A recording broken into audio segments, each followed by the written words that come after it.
Hello again. Regular viewers of this channel will know that I am not in the habit of being unpleasant about or insulting people, and I hope that I manage to maintain a courteous attitude towards all those to whom and about whom I speak. Nevertheless, I cannot but mention that David Olusoga, a popular historian who claims to uncover black history, really is a complete turnip head. He took part recently in a recorded debate which is on YouTube called "The Truth About Black Britain". According to the description, the intention was to discuss the often misunderstood story of black people in Bristol.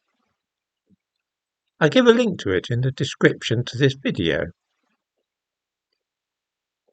It begins with the presenter asking a simple question, which is, what do we know about black people in the site where Bristol is now and the region before the transatlantic slave trade kicked off?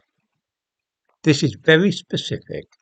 It is about Bristol and the surrounding area before the slave trade began in the 16th century. Who better to answer such a question than David Olusoga, who has lived in the city for 20 years and specialises in black history, having written a best-selling book on the subject of black history in Britain. He speaks for 2 minutes without stopping and also without mentioning either black people in Bristol or black people in Britain before the 16th century.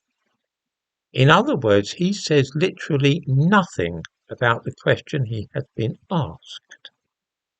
At the end of this, the audience applauds him. This is simply extraordinary. Let me give you a few samples of what David Olusoga did say so that viewers can judge for themselves if I'm being unduly harsh. The story of Bristol, he began, is the same as the story of Britain, which is there is a black history before the Atlantic slave trade. Now, given that black history didn't exist just 50 years ago, it had been completely expunged from the national story. The fact that we have any of it is the result of 2 generations of historians, community activists, archivists, students, and local black communities. So obviously the first thing people uncovered was the Atlantic slave trade, because that's the biggest, deepest thumbprint. But it's only really been in the past 10 or 20 years that people have been studying what happened in Britain, what the black presence was before the Atlantic slave trade. And Bristol is part of that story. But it's fragmented. We know very little. We have people pop up in the records and then they disappear again. But there is now no question there was a black population in Britain in the 16th century in the Tudor area, which you know Britain had a brief slave trade in the 1560s.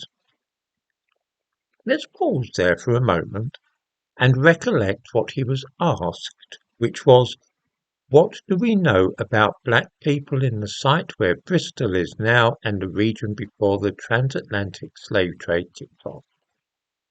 He has said not a single word about black people in Bristol, and nor has he mentioned black people in Britain before the Tudor period when the slave trade started. All he has done is waffle and evade the question. He could have said honestly that he knew nothing about any black people in Bristol before the slave trade began. It would have been an honest answer, but that would also have given the game away. So he engages in some crafty verbal fencing and what I would regard as plain deceit. After more waffle, he says, I think in some ways the real question is why are there still people in the end of the first quarter of the 21st century who are threatened by the idea? What amazes me is not that this history keeps revealing these forgotten black people from different parts of black British history, but that when I write about that or speak about that, there are people who need to try and stamp on that history, need to try to discredit that history. Well, he says that's the real question, but that wasn't the real question at all, of course. The real question was, what do we know about black people in Bristol before the start of the slave trade? a subject about which he evidently knows nothing at all. The reason that a lot of people get irritated by Black history is less because they feel threatened by it than that when it comes down to it, there's nothing there. David Olusoga was given a perfect opportunity here to talk about Black history in a city in which he has lived for 20 years. And what is obvious is that he knows nothing at all about it. Literally nothing.